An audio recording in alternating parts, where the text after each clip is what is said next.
chacune d'entre vous, vous, téléspectateurs et téléspectatrices de Suisse, de France et de Belgique, au micro Robert Rossetter. Au nom de la radio-télévision protestante belge et de la RTBF, nous vous invitons à vous associer au culte célébré par la communauté protestante de Fontaine-l'Évêque dans la région de Charleroi à l'occasion de la fête de l'Ascension. La ville de Fontaine-l'Évêque était prospère au XVIe siècle, comme il y a encore 60 ans, de par ses charbonnages, ses clouteries, ses verreries, renommées jusqu'en Italie. Aujourd'hui, la réalité est tout autre et pourrait se résumer en un mot, grisaille. La communauté de Fontaine-l'Évêque est née en 1845 et après un demi-siècle de culte et de réunions vécues à domicile et dans des locaux divers, elle s'est installée dans le temple actuel en 1895. Il y a plus de 25 ans, la communauté locale a lancé tout un travail pour redynamiser la paroisse qui avait fondu et ne regroupait plus qu'une poignée de membres. La multiplication des secteurs d'activité et le nombre croissant de participants rendaient les locaux exigus. De même, la vétusté des bâtiments qui n'avaient jamais vu de véritable restauration condamnait certains locaux. La communauté a donc lancé le projet Olivier il y a environ 15 ans. D'importants travaux d'aménagement, de restauration et d'extension de l'ensemble des bâtiments ont été mis en place pour les rendre conformes aux normes et les adapter aux besoins du travail aux multiples facettes. En fait, le défi a été de créer, par la diversité des activités et des services, mais aussi par l'aspect de l'Église, un lieu lumineux qui invite à la rencontre, l'écoute et le partage. Le temple a été agrandi et au milieu du foyer trône aujourd'hui un olivier âgé de plus de 450 ans. Dans la Bible, tout de cet arbre, son bois, son fruit, son huile, est symbole de renouveau, de bénédiction, de paix et de réconciliation. Un message vivant pour une communauté qui veut rayonner et offrir ce qu'elle a elle-même reçu. Nous vous laissons maintenant en compagnie de la communauté de Fontaine-l'Évêque pour ce culte de l'Ascension présidé par le pasteur Bernard Schumer.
La grâce, la miséricorde et la paix nous sont données de la part de Dieu le Père et de la part de Jésus-Christ, le Fils du Père, dans la communion du Saint-Esprit.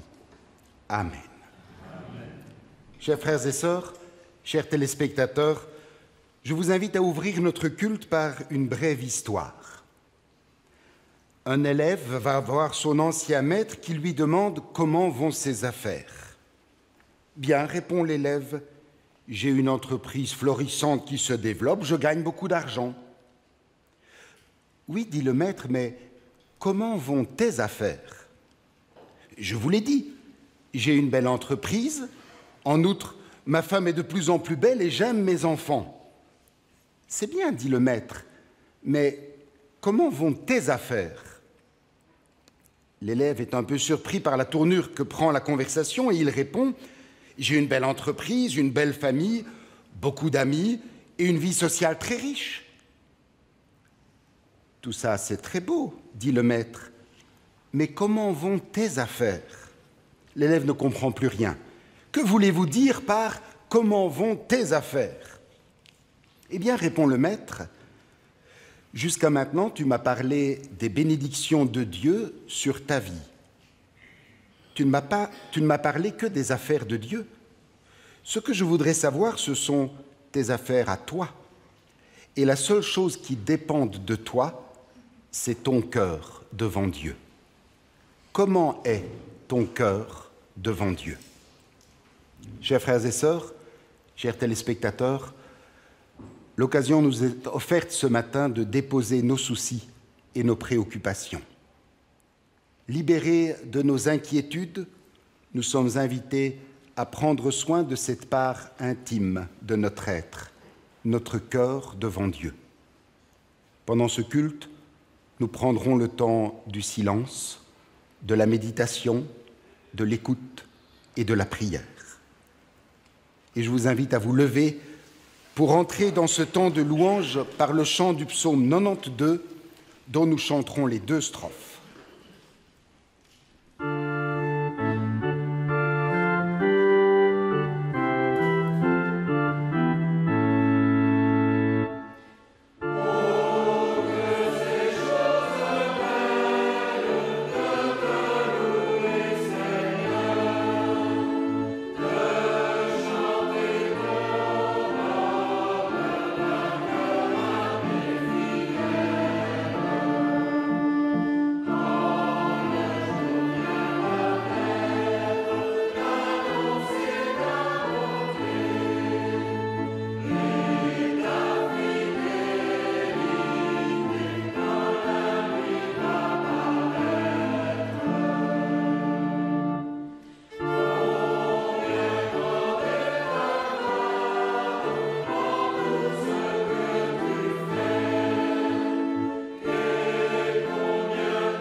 Notre Père nous invite à le suivre.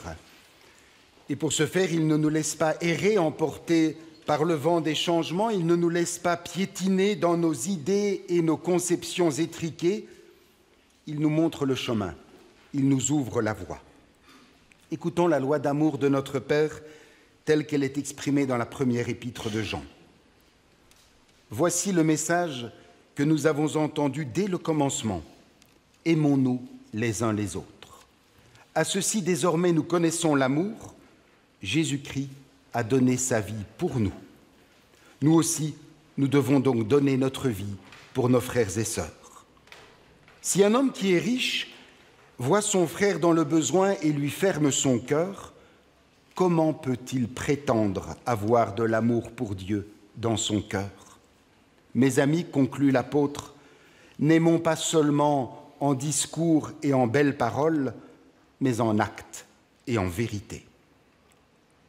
Chers frères et sœurs, chers téléspectateurs, si nous comparons notre vie durant la semaine écoulée à la loi d'amour parfaite de notre Père, nos limites, nos étroitesses, nos erreurs apparaissent vite à nos yeux.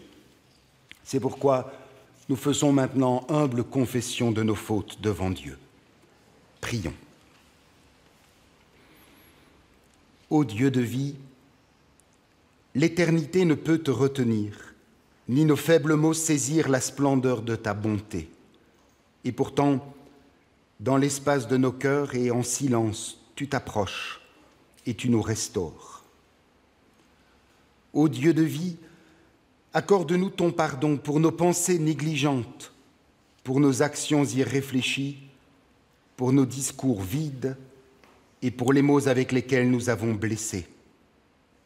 Accorde-nous ton pardon pour nos désirs mal orientés, pour nos actes mus par la haine, pour notre gaspillage et pour tout ce que nous avons laissé de côté. Ô Christ aimant, pendu au bois mais ressuscité à Pâques, dissipe le péché de notre être comme la brume des collines, commence ce que nous faisons, façonne ce que nous disons, rachète qui nous sommes. Nous mettons notre espoir en toi, notre grand espoir, notre espoir vivant, aujourd'hui et toujours. Amen.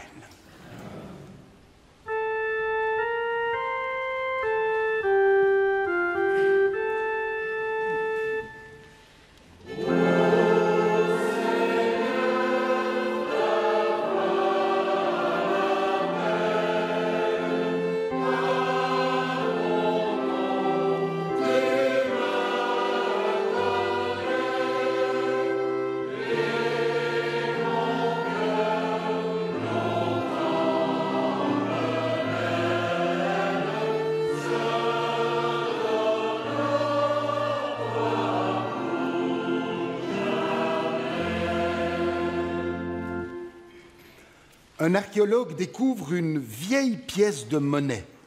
Elle est recouverte de terre, totalement oxydée, rongée par l'humidité, abîmée par le temps. Cette pièce n'a plus relief ni aucune figure déchiffrable. Doucement, avec infiniment de précaution, l'homme la brosse avec un pinceau, la nettoie, la polit, répare l'usure du temps. Et miracle, apparaît sur la pièce de monnaie l'effigie du roi au nom de qui elle avait été frappée. Il en est de même dans nos vies. Nous pouvons nous sentir fatigués, abîmés, défigurés, mais Christ est le grand archéologue et son pardon est un révélateur. Il fait briller en nous l'image de Dieu qui avait été caché par le péché. Sa miséricorde restaure ce qui en nous est brisé, sa grâce renouvelle en nous ce qui est abîmé, son pardon guérit en nous ce qui est souillé. Levons-nous pour recevoir le pardon de Dieu. L'apôtre Jean disait dans sa première lettre, « L'amour de Dieu nous a été manifesté en ceci, Dieu a envoyé son Fils dans le monde afin que nous ayons la vie par lui. Si notre cœur nous condamne, Dieu est plus grand que notre cœur et il connaît toutes choses. À tous ceux qui se tournent vers Dieu et cherchent leur salut en Jésus-Christ, au nom du Père, du Fils et du Saint-Esprit, nous déclarons que Dieu accorde ici et maintenant le pardon de leurs péchés. Amen.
Pardonnés par le Christ, C'est avec confiance que nous pouvons dire ce qui constitue notre foi. Nous croyons en Dieu, le Créateur de toutes les choses visibles et invisibles, et le Père de tous les humains. Tout ce que nous sommes et tout ce que nous avons vient de lui. Il est à la fois le Tout-Puissant et le Tout-Amour, le Tout-Autre et le Tout-Proche. Nous croyons en Jésus le Christ, il nous rejoint sur nos routes humaines, il les éclaire de sa présence, il leur donne un sens. Frère aîné de toute l'humanité, il s'est fait notre plus proche parent. Il est à notre écoute, il sait ce dont nous avons besoin pour marcher à sa suite. Nous croyons en l'Esprit Saint qui nous pousse de l'intérieur à vivre une vie qui a du volume. Il nous éclaire, il nous réchauffe. Nous croyons que l'Église, corps du Christ, est appelée à témoigner dans la simplicité et la vérité de la joie qu'il y a de vivre avec et pour le Seigneur. Proclamer sa foi, dire ce qui bouleverse notre vie n'a de sens que si nous nous levons pour aller vers les autres et ne devenir qu'amour, à l'image de celui que nous servons avec joie. C'est ce que nous croyons fermement. Amen.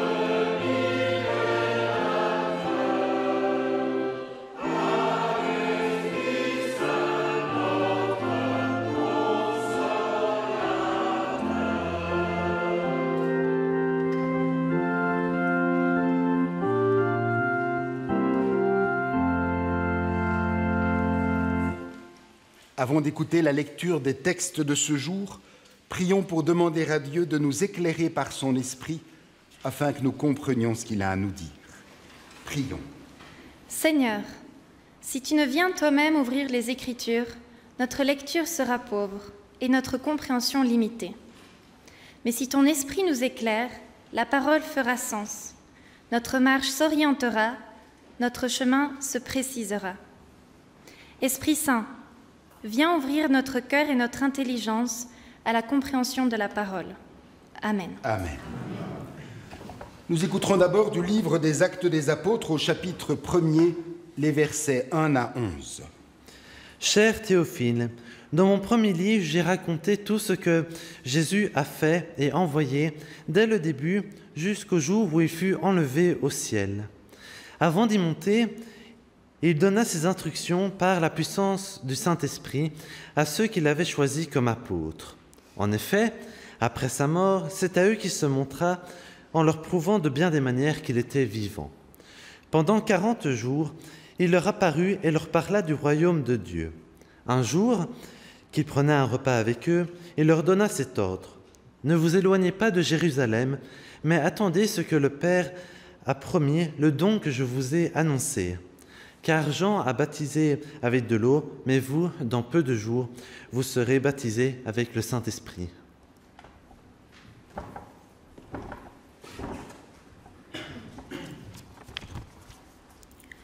Ceux qui étaient réunis auprès de Jésus lui demandèrent alors : « Seigneur, est-ce en ce temps-ci que tu rétabliras le royaume d'Israël ?» Jésus leur répondit : « Il ne vous appartient pas de savoir quand viendront les temps et les moments, car le Père les a fixés de sa seule autorité. Mais vous recevrez une force quand le Saint-Esprit descendra sur vous. Vous serez alors mes témoins à Jérusalem, dans toute la Judée et la Samarie et jusqu'au bout du monde. » Après ces mots, Jésus s'éleva vers le ciel pendant que tous le regardaient. Puis un nuage le cacha à leurs yeux. Ils avaient encore le regard fixé vers le ciel où Jésus s'élevait. Quand 2 hommes habillés en blanc se trouvèrent tout à coup près d'eux et leur dirent : « Hommes de Galilée, pourquoi restez-vous là à regarder le ciel ? Ce Jésus qui vous a été enlevé pour aller au ciel reviendra de la même manière que vous l'avez vu y partir. » Nous écouterons ensuite de l'Épître aux Hébreux au chapitre 10, les versets 22 à 25.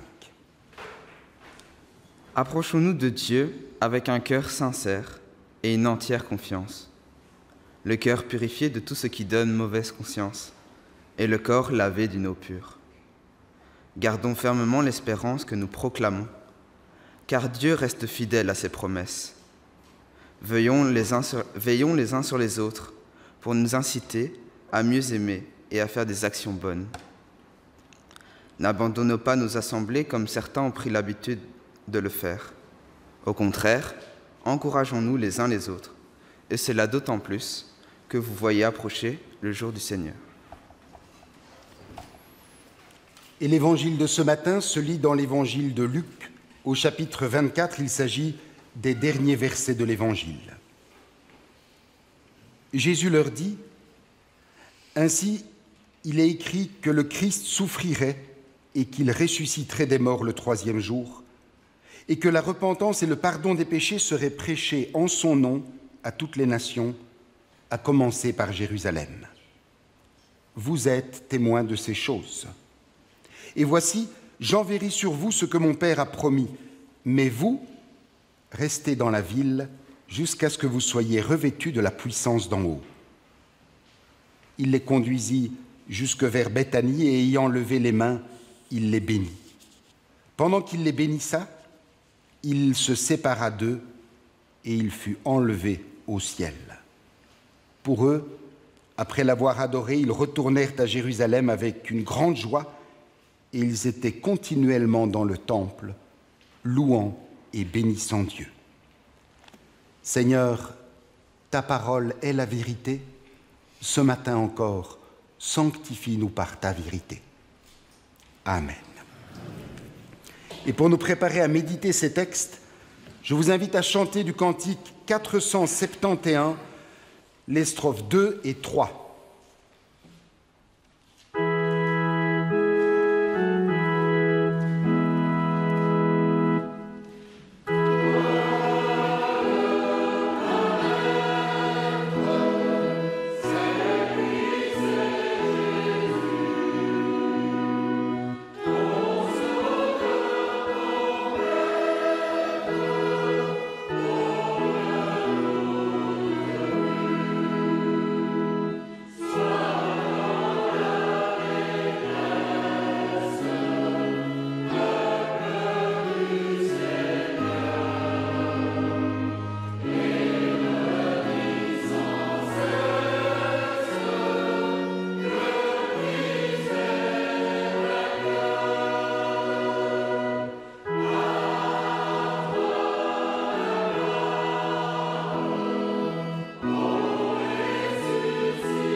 Recueillons-nous dans la prière. Seigneur, fais de nos cœurs des lieux de paix et de nos esprits des havres de tranquillité. Sème en nos âmes un amour vrai pour toi et un amour vrai les uns pour les autres. Enracine en nous profondément l'amitié et l'unité, l'harmonie avec le respect. Qu'ainsi nous nous offrions mutuellement la paix avec sincérité et la recevions avec beauté. Maintenant que nous allons méditer ta parole, aide-nous à faire taire nos cœurs et nos esprits pour écouter ce que tu as à nous dire. Que ta parole nous touche, qu'elle nous rejoigne là où nous sommes pour interpeller notre vécu et le rendre plus beau. Nous te le demandons dans le nom de ton Fils, notre frère, Seigneur et Sauveur Jésus-Christ. Amen. Chers frères et sœurs, chers téléspectateurs, en ce jour où nous fêtons l'ascension de notre Seigneur Jésus-Christ, sa montée au ciel, le verset que je vous propose de méditer pour nous conduire dans notre méditation se trouve dans l'Épître aux Hébreux, au chapitre 10 et au verset 22, là où l'apôtre dit « Approchons-nous de Dieu avec un cœur sincère et une entière confiance. » Voilà la démarche de vie rendue possible par l'ascension, nous approcher de Dieu en Christ. Nos textes de ce matin le montrent. Nous approcher de Dieu avec un cœur sincère. C'est vrai que vivre ce mouvement jour après jour est, force est de le constater, difficile. Nous sommes, et c'est le propre de notre nature humaine, fluctuants et d'humeur changeante. Un coup de générosité nous pousse d'un côté, un coup de colère et nous voilà de l'autre. Un coup de cafard et nous voilà en bas, un enthousiasme et nous voilà en haut. De gauche à droite, de haut en bas, à l'horizontale comme à la verticale, notre itinéraire est en dents de scie. Ce qui est dommage pour nous et aussi pour les autres qui n'apprécient en général ni les dents ni les scies. Il faudrait que quelque chose nous permette d'avancer autrement qu'un homme ivre. Il faudrait que quelque chose nous fasse tenir le cap. Il faudrait pouvoir passer des impulsions à l'inspiration et des coups de tête à la tête qui tient le coup. Vivre, ce n'est pas zigzaguer. Les premières phrases du livre des Actes des Apôtres que nous venons d'entendre nous rappellent que Jésus s'est montré vivant après sa résurrection pendant 40 jours. 40 jours, une durée symbolique qui, dans la Bible, indique un temps d'épreuve et de préparation. Pendant ce temps, les disciples intrigués interrogent Jésus sur le rétablissement de la royauté en Israël, un rêve que nourrissaient leurs contemporains. Et Jésus leur répond en réorientant ses disciples vers la promesse de l'Esprit Saint et l'envoi en mission. Et c'est ici que se place le récit de l'Ascension. Le texte nous dit « Jésus disparaît dans une nuée », une manière biblique de dire qu'il entre dans la gloire de Dieu. Ne cherchons pas dans l'Évangile comment cela s'est passé. Luc n'a pas rédigé un reportage sur l'Ascension. L'Ascension ne ressemble pas au décollage d'une fusée. Le langage de Luc est plus prophétique qu'aérospatial. Avec une grande simplicité, Luc l'évangéliste écrit « Jésus se sépara d'eux et fut emporté au ciel ». Jésus se sépare de ses disciples.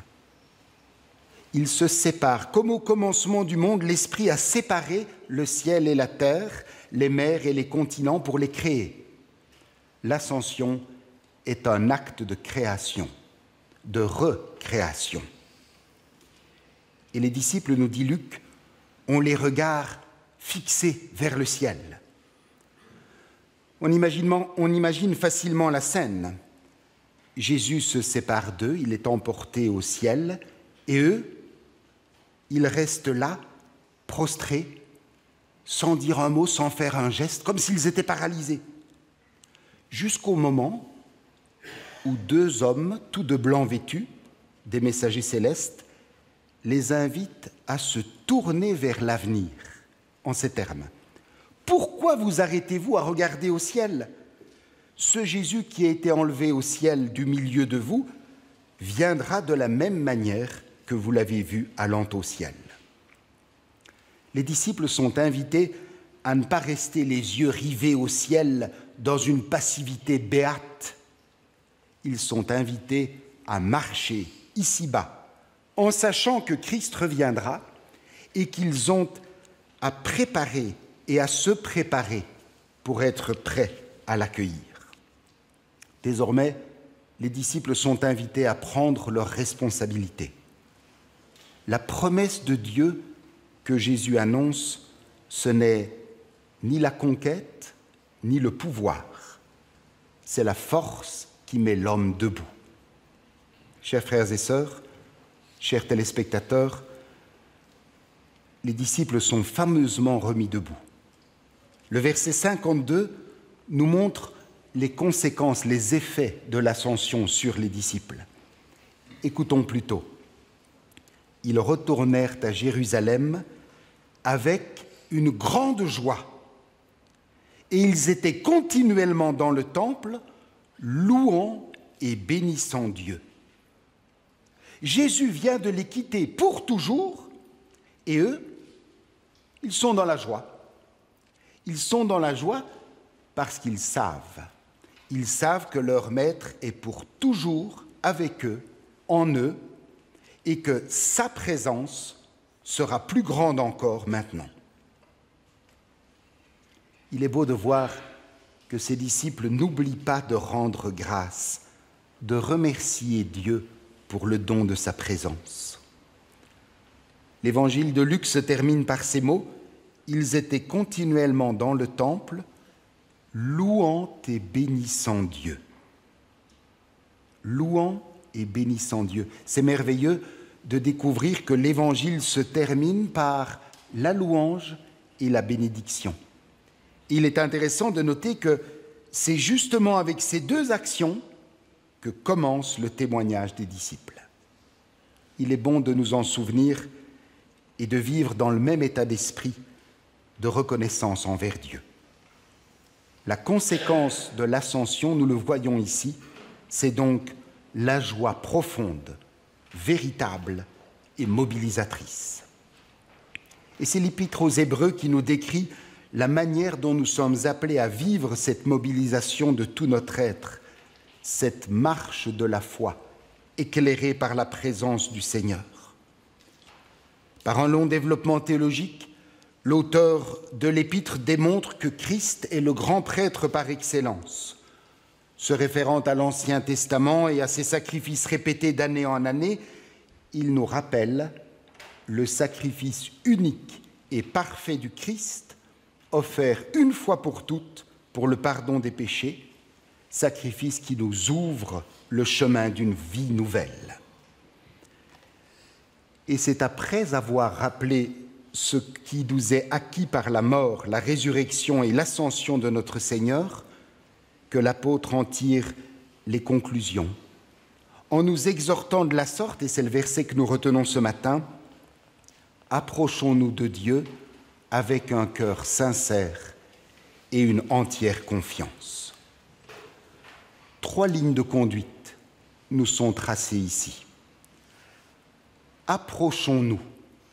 Ne restons pas comme les disciples lors de l'ascension de Jésus, les yeux tournés vers le ciel sans dire un mot, comme paralysés.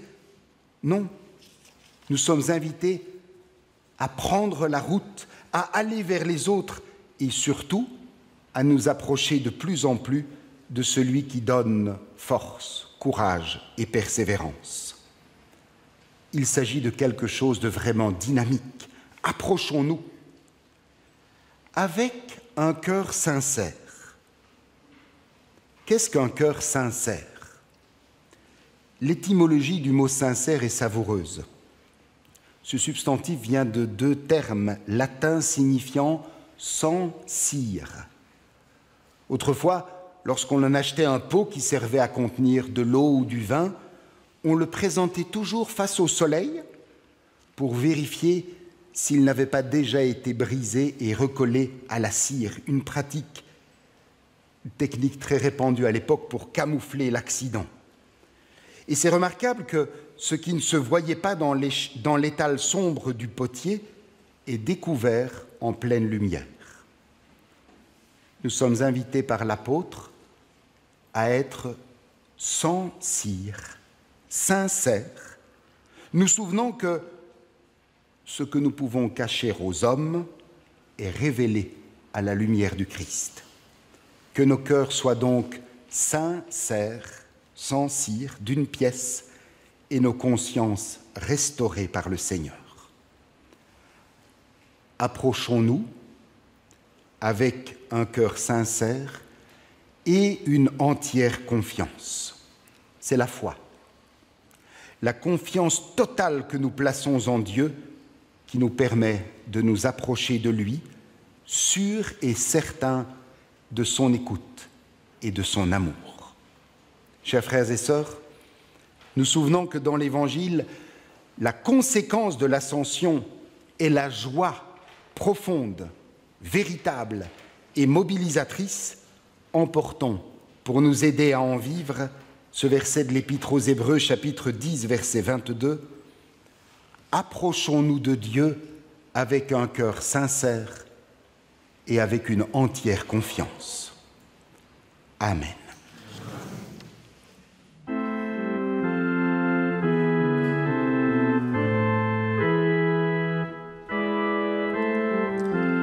Si vous désirez recevoir le texte de la prédication, les textes liturgiques ainsi que les référents des cantiques, il suffit que vous en fassiez la demande à la radio-télévision protestante, rue Brognier 44 à 1070 Bruxelles. Le recueil de cantiques utilisé dans cette communauté est le recueil Arc-en-Ciel.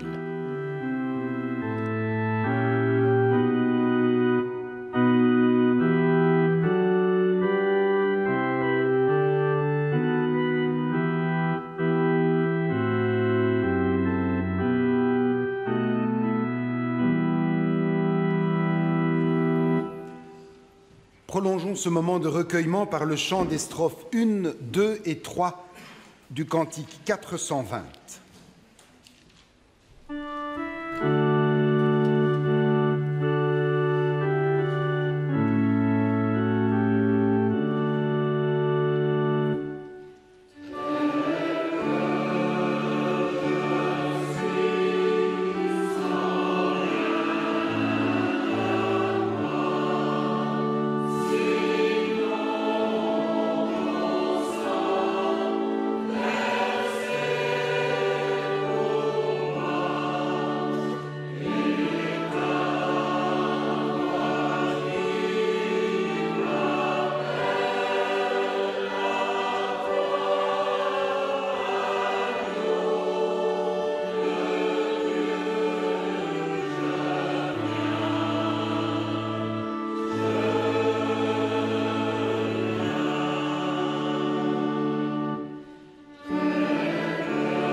Unissons-nous dans la prière d'intercession. Dieu notre Père, souviens-toi de ceux qui, autour de nous, se sentent déracinés, perdus, livrés à la solitude et au désespoir. Fais de nous auprès d'eux des témoins de ton espérance. Nous te prions, Seigneur. Seigneur, exauce-nous. Souviens-toi de ceux qui sont dominés par le souci de l'argent et de ceux qui n'ont pas de quoi mener une vie décente, de ceux qui, obsédés par l'horaire, n'ont pas le temps de la rencontre et du repos. Fais de nous, auprès d'eux, des hommes et des femmes libres et disponibles. Nous te prions, Seigneur. Seigneur, exauce-nous. Souviens-toi de ceux qui sont déchirés par des conflits, des ménages désunis, des enfants et des adolescents en révolte, de ceux qui refusent de se parler et de ceux qui se disputent. Fais de nous, auprès d'eux, des réconciliateurs. Nous te prions, Seigneur. Seigneur, exauce-nous. Souviens-toi des étrangers qui travaillent dans notre pays, de leurs familles, de leur patrie, de tous ceux qui sont éloignés des leurs. Fais de nous, auprès d'eux, des prochains selon l'Évangile. Nous te prions, Seigneur. Seigneur, exauce-nous. Souviens-toi de ceux qui t'ignorent ou te fuient. Fais de nous, auprès d'eux, des témoins de ton amour inlassable. Accorde à tous les membres de ton Église d'être des serviteurs fidèles. Nous te le demandons au nom de ton Fils, notre Seigneur, avec qui nous te disons d'une même voix, en nous levant et en nous donnant la main en signe d'unité. Notre Père, qui es aux cieux, que ton nom soit sanctifié, que ton règne vienne, que ta volonté soit faite sur la terre comme au ciel. Donne-nous aujourd'hui notre pain de ce jour. Pardonne-nous nos offenses, comme nous pardonnons aussi à ceux qui nous ont offensés.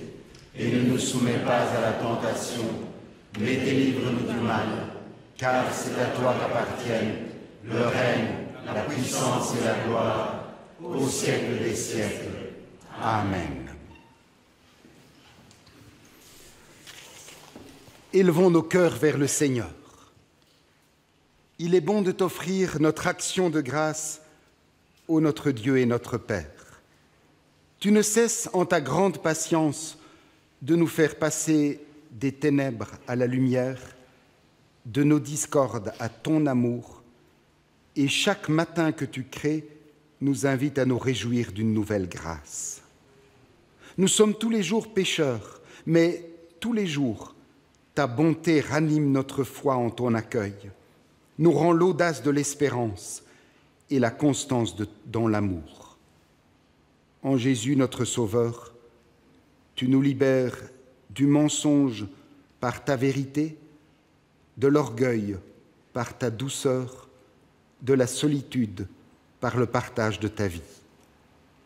Plein d'admiration et de reconnaissance, avec tous ceux qui se confient en ta grâce, nous t'acclamons en te chantant « Saint, Saint, Saint est le Seigneur ».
Ce que nous faisons ici, nous le faisons à l'image de ce que Christ fit le premier. enraciné dans l'expérience vécue avec ses disciples dans la chambre haute de Jérusalem, Jésus donna à ses disciples, à travers les âges, un exemple et un ordre. Dans la nuit où il fut livré, Jésus prit du pain, et après avoir rendu grâce, il le rompit, le donna à ses disciples en disant « Prenez, mangez, ceci est mon corps qui est donné pour vous, faites ceci en mémoire de moi. » De même, après le souper, Jésus prit la coupe, et après avoir rendu grâce, il la leur donna, en disant « Buvez-en tous, ceci est mon sang, le sang de l'alliance nouvelle répandu pour vous en rémission des péchés, faites ceci en mémoire de moi. » Ainsi, toutes les fois que vous mangez de ce pain et que vous buvez de cette coupe, vous annoncez la mort du Seigneur jusqu'à ce qu'il vienne. Prions. Père, autour de cette table, nous faisons mémoire des paroles et des gestes de Jésus-Christ, de sa mort, de sa résurrection, et nous attendons son retour. Il n'y a ici qu'un peu de pain et un peu de vin. Envoie sur nous ton Saint-Esprit pour que nous les recevions comme les signes dont notre foi a besoin pour discerner la présence de Jésus-Christ au cœur de notre vie. Nous sommes avides de posséder, de conquérir, de consommer, mais la vraie vie consiste à t'appartenir, à être vaincu par ton amour, à se déposséder pour mieux servir et pour mieux donner. Par ce repas, fais-nous renaître à l'image de celui qui s'est donné lui-même pour nous. Amen.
Voici, dit le Seigneur, je me tiens à la porte et je frappe.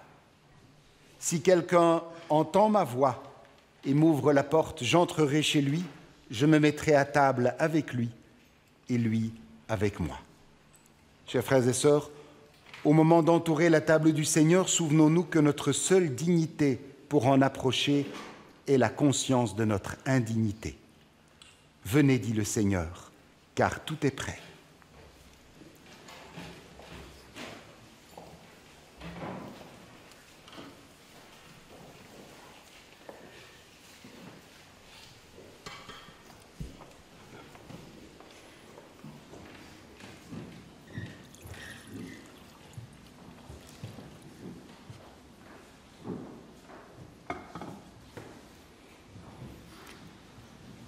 Le pain que nous rompons est la communion au corps de notre Seigneur Jésus-Christ qui a été donné pour nous. Ceci est mon corps. Ceci est mon corps. Amen. Ceci est mon corps. Amen.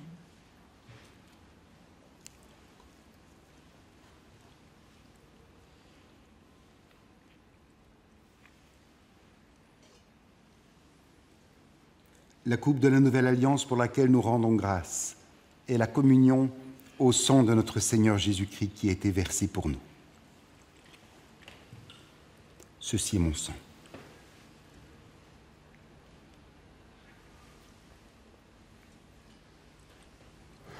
Ceci est mon sang.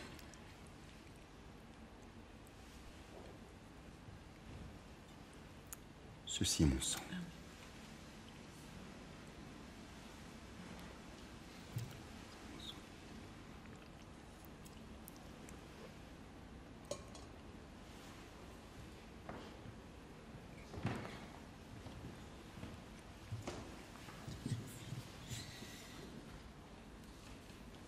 Ceci est mon corps.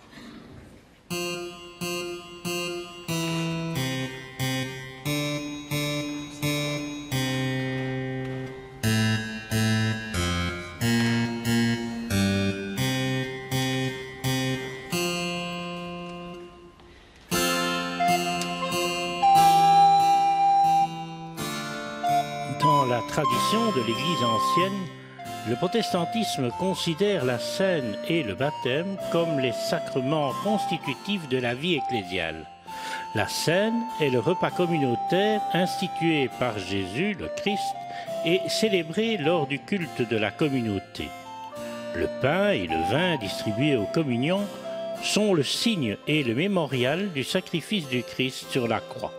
Par sa parole, le pain et le vin deviennent, dans l'Esprit Saint, porteurs de la présence du Seigneur crucifié et ressuscité, source de salut pour celui, pour celle qui les reçoit dans la foi. Les églises protestantes ne conçoivent aucune hiérarchie qui permettrait de considérer la scène comme étant plus ou moins importante que la prédication de la parole ou que le baptême. Parole et sacrement sont les moyens dont Dieu se sert pour s'approcher des humains, des moyens différents et non directement comparables. Pour signifier cela, le protestantisme préfère parler de scène et non d'eucharistie, car le terme Eucharistie, courant dans l'Église ancienne, englobe, pour certaines traditions chrétiennes, plus que le repas communautaire et désigne tout le culte de la communauté. Comme la plupart des églises, le protestantisme considère, dans la ligne de l'Église ancienne, que la communion autour de la table sainte et la communion entre les différentes communautés locales et églises sont en étroite relation.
Prions.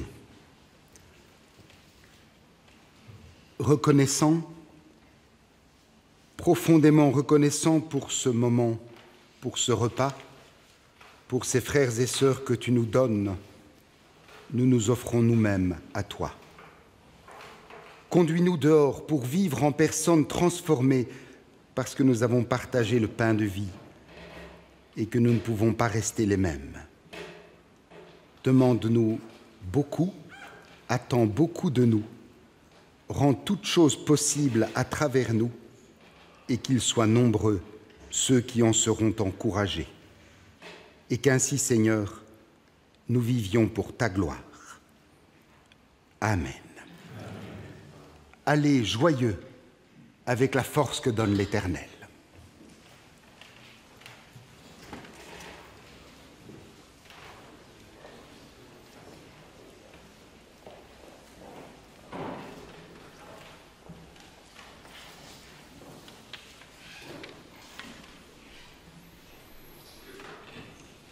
Levons-nous pour écouter l'exhortation et recevoir la bénédiction de la part de notre Père. Chers frères et sœurs, en nous souvenant que dans l'Évangile, la conséquence de l'ascension est la joie profonde, véritable et mobilisatrice, emportons, pour nous aider à en vivre, ce verset de l'Épître aux Hébreux, chapitre 10, verset 22, « Approchons-nous de Dieu avec un cœur sincère et une entière confiance. » Que la grâce de notre Seigneur Jésus-Christ, l'amour de Dieu le Père et la communion du Saint-Esprit soient avec vous tous et avec vos familles, au près et au loin, dès maintenant et à jamais. Amen. C'était le culte protestant célébré par la communauté de Fontaine-l'Évêque à l'occasion de la fête de l'Ascension. Ce service était présidé par le pasteur Bernard Schumer. Plusieurs membres de la communauté étaient associés à la partie liturgique. Un groupe de musiciens, Raël Bartha à la flûte à bec, Noémie Boutefeu à la clarinette, Benjamin Schumer au violon et André Vanescott à l'orgue, accompagnaient les chants de l'Assemblée. Le recueil de cantiques utilisé était le recueil Arc-en-Ciel. En mon nom personnel, au nom de la radio-télévision protestante belge et au nom de l'équipe technique de la RTBF qui a permis la réalisation de ce culte, je vous souhaite une très bonne fin de congé. Si vous désirez recevoir les textes liturgiques de ce jour, le texte de la prédication ainsi que les référents des cantiques, il suffit que vous en fassiez la demande à la radio-télévision protestante, rue Brognier 44 à 1070 Bruxelles. C'était Robert Hostetter en votre compagnie. Bonne fin de semaine à chacun et chacune d'entre vous.